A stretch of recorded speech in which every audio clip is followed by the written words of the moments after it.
Education with Shantanu চ্যানেলে তোমাদের সকলকে স্বাগত জানাই। ইতিমধ্যে কিন্তু তোমাদের শুরু হয়ে গিয়েছে উচ্চ মাধ্যমিক চতুর্থ সেমিস্টারের পরীক্ষা। চতুর্থ সেমিস্টারের পরীক্ষাতে কি সবাই পাস?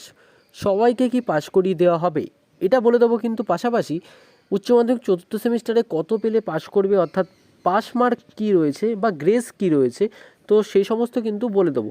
এবছর এছাড়াও কোনো স্টুডেন্ট যদি ফেল করে যায় তাহলে কি হবে, সাপ্লিমেন্টারি পরীক্ষার কোনো ব্যবস্থা থাকবে কি, এই সমস্ত তথ্য কিন্তু তোমাদের সাথে শেয়ার করতে চলেছি।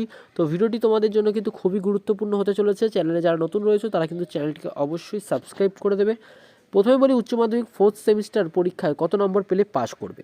উচ্চ মাধ্যমিক ফোর্থ সেমিস্টার পরীক্ষায় তোমাদের 40 নম্বরের পরীক্ষা হবে এবং যে সমস্ত সাবজেক্টগুলিতে তোমাদের ল্যাব রয়েছে সেক্ষেত্রে কিন্তু তোমাদের 35 নম্বরের পরীক্ষা হতে চলেছে।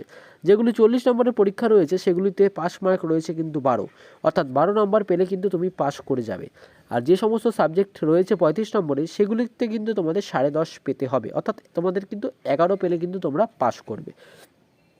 ফোর্থ সেমিস্টারে 40 এর মধ্যে 12 পেলে কিন্তু পাস, আর 35-এর মধ্যে 10.5 বা 11 পেলে কিন্তু পাস, এটাই তোমাদের পাস মার্ক।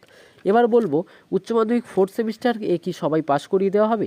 যেহেতু তোমাদের নতুন সিলেবাস, প্রথমবার তোমরা পরীক্ষা দিচ্ছ সেমিস্টার ওয়াইজ, সেক্ষেত্রে বলে রাখি শিক্ষকরা কিন্তু সহানুভূতির সঙ্গেই কিন্তু তোমাদের খাতাগুলি দেখবে এবং তারা কিন্তু চেষ্টা করবে যাতে তোমরা সবাই পাস করো।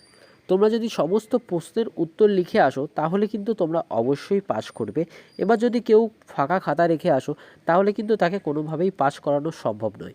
যদি কেউ বা কোনো স্টুডেন্ট 40-এর মধ্যে 10 বা 11 পেয়ে থাকো তাহলে কিন্তু শিক্ষকরা কিন্তু আবার তোমাদের খাতাটি চেক করবে এবং দেখবে যাতে তোমাদের আরও একটা নাম্বার দিয়ে দেওয়া যায় এবং তোমাদের পাস করিয়ে দেওয়া যায়। আশা করব তোমাদের পরীক্ষায় গ্রেস মার্কও কিন্তু থাকবে। এবার বলি, যদি কোনো স্টুডেন্ট ফেল করে যায় তাহলে তোমরা কি করবে? তার কিন্তু একটা বছর নষ্ট হবে, কারণ থার্ড সেমিস্টারে ফেল করলে কিন্তু সেটা আবার পরীক্ষা নেওয়া হয়, তবে ফোর্থ সেমিস্টারে ফেল করলে কিন্তু কোনো পরীক্ষার সুযোগ বা ব্যবস্থা থাকে না। সুতরাং আগামী বছরে তোমাদের আবার পরীক্ষা দিতে হবে, অর্থাৎ একটি বছর কিন্তু তোমাদের নষ্ট হয়ে যাবে। যেহেতু তোমাদের পরীক্ষায় 2x সিস্টেম রয়েছে সেক্ষেত্রে কিন্তু তোমাদের পরীক্ষায় অনেক সুবিধা রয়েছে, অর্থাৎ একটি প্রশ্ন লিখতে গেলে সেখানে কিন্তু তোমাদের 2টি প্রশ্ন থাকবে এবং 2টি প্রশ্ন লিখতে গেলে সেখানে 4টি প্রশ্ন থাকবে এবং 4টি প্রশ্ন লিখতে গেলে সেখানে কিন্তু 8টি প্রশ্ন থাকবে। তো তোমরা কিন্তু বুঝতেই পারছো, আশা করি তোমাদের সমস্ত ডাউট ক্লিয়ার করে দিলাম।